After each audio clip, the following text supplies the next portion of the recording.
The Yamaha Revstar is so much fun to read about online. It gets treated like the band Creed. Everyone tries to hate on it, but once you give it a shot, you know in your heart that it's absolutely fire. They have polarizing yet incredibly fun finishes. You got a chambered mahogany body with a maple cap, 5-way switch, 12-inch radius, a little extra tone sauce underneath this pot, and it's under $1,000. This video is about to be so fucking fun to make. Today I'm here to offend, defend, and lovingly showcase this powerhouse of a workhorse instrument that I borrowed from Flipside Music in Denver, and if you like what you see, maybe this can become a part of your next rig. My name is Zach, welcome to Audibly Dumb.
I think on some level, we all have Chris Buck to thank for why these things have become so popular recently. That dude's playing is so good, I can't even believe I put my playing on the internet. This is ridiculous. If you're still watching, thank you for accepting my averageness, nerd. Chris is a very nuanced player. He takes a very vocal approach with the way he plays guitar, and with that in mind, I can absolutely see why he chose Yamaha as his main axe.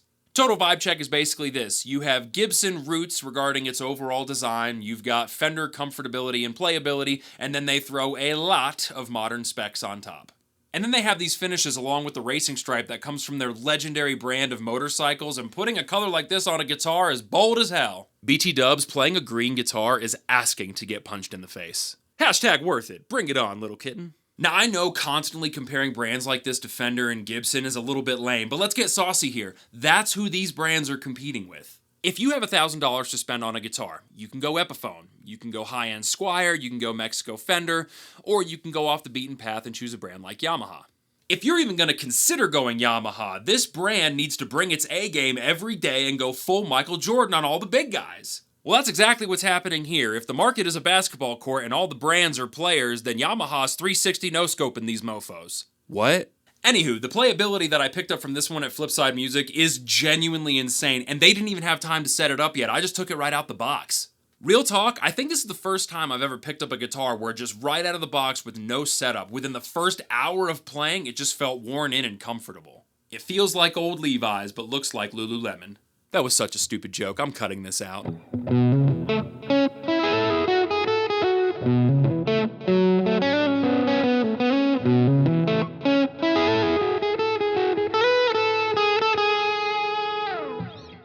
Woo!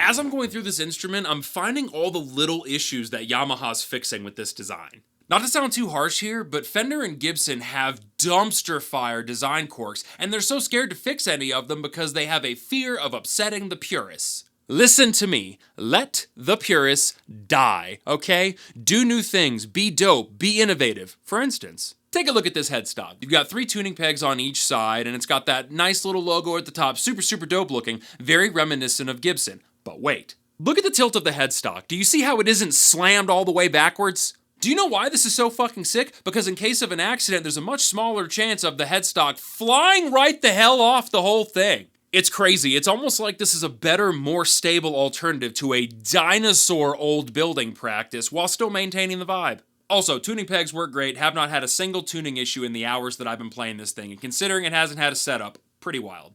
This little mark on the back is called a Henko mark, and it's basically Yamaha's seal of approval instead of a signature. It's a little bit of a gimmick, but I'm not gonna lie, looks pretty sick. Now from the headstock, move down to the neck, mahogany neck, rosewood board, carbon fiber reinforcement, 24 3/4 inch scale length, 12-inch radius, and 22 jumbo stainless steel frets. Yeah, stainless steel frets on a guitar at this price point is gangster. These frets will outlive the tortoise you don't have. Thanks for giving a fuck, Yamaha. You're the GOAT.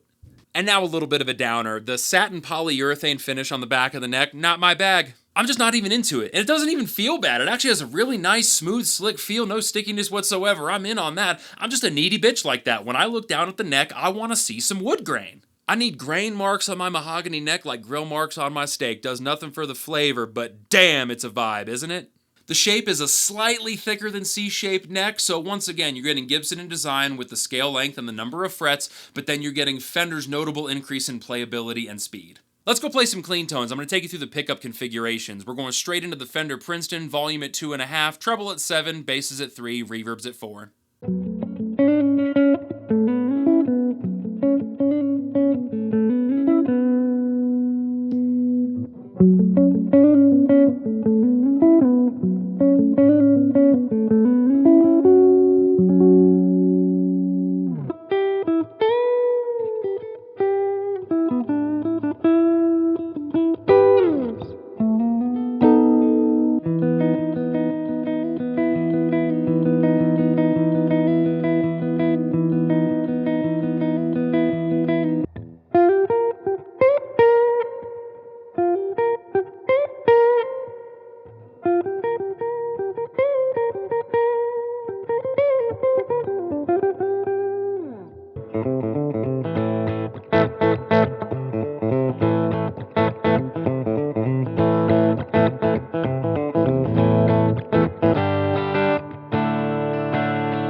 The body gives nods in a couple different directions here. The double cutaway kind of nodding at the SG. The roundness of the back here kind of reminds me of like a Les Paul Jr. maybe. Super comfortable, but you are getting the forearm cutaway here kind of like a Fender, as well as the controls are kind of more in line with a Fender than a Gibson. These controls are like me as a child. They only get hit when it's intentional. The To Matic Bridge is perfect when it's done right, and it absolutely is here. The back piece is firmly towards the bottom. It's a perfect resting place for your hand, whether you're playing rhythm or playing lead. Do you see what I'm saying? I love roasting these bitches when I bring them to the house, but it's really hard sometimes. It genuinely is a struggle picking this thing apart in a negative fashion. And I'm trying. Believe me, I'm trying. These brands like Yamaha and Reverend, things like that, it really feels like they have one goal in mind, and that only goal is like build instruments with maximum accessibility, not just from a playing standpoint, but also from a price point perspective. Literally every mark that you can check where it's like, this is a good guitar, this is a good guitar, they're hitting all of it and keeping the price point under $1,000, which is fucking crazy. I will say though, this conversation leads directly into the pickups. These pickups are decently average sounding. All my hype has been given to the playability of the instrument. That's a 10 out of 10 on Yelp. But the way these pickups sound, at least through my rig, it's not bad, but at the end of the day, some Seymour Duncans in this bad boy, oh my god. Also, this is totally a personal preference, but the 5-way here is super sick. I would rather just have a 3-way, especially in a live setting. I would never go for those out-of-phase positions in 2 and 4 unless I'm on a Strat. That being said, that's really up to personal preference. It's a cool feature to add, but I personally wouldn't use it. And as much as I would love to continue to roast this guy, we then get the focus switch. It passively gives you a bass, mid, and volume bump. Now, what does passively mean? I'm so glad you asked, Kevin. That means hashtag no battery, baby. It's just one extra piece of tone savagery for you to smack your audience across the dome with. This is just personal preference here, but I think if this had coverless, more treble forward humbuckers, a split coil on this knob, and then the focus switch on this knob, oh my god. Yes, I just got physically excited. Baby, bring me new pants! If you picked up this guitar and thought it was perfect, aces. But if you picked it up and felt the way I do, please understand, doing the coil split thing and changing the pickups is very affordable, very easy to do, and in the end, you would have a workhorse guitar to last you a lifetime. Now I'm going to show you a whole bunch of different tones. Anything you hear from modulation to distortion, whatever, it's all coming from the Line 6 Helix going to the front end of my Fender Princeton with the settings that I showed you earlier. And I'll make sure to put on screen what is being played when.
Overall, I have somehow become absolutely smitten by this instrument. That's right, a green fucking sparkle guitar made in Indonesia is keeping me up at night because every moment that I'm not playing this thing is one moment closer I get to having to give it back to Flipside Music. Yamaha literally took everything that I love about more classic instruments, but then gave it a double cutaway with easy upper fret access, and gave it the comfort cuts and a million different pickup configurations, and made it lightweight. It's a rock machine, it looks badass, and although I can't keep it, maybe you can. Serial number 1KX104215. Jesus, that was long. Call Flipside Music and give them that serial number. If it's still available, you can actually buy the exact guitar that I'm holding in my hands, and I promise you, it's fucking awesome. I wouldn't have taken it home if it wasn't.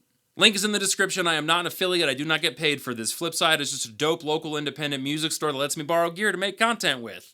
Go support a local business or you actually suck a lot.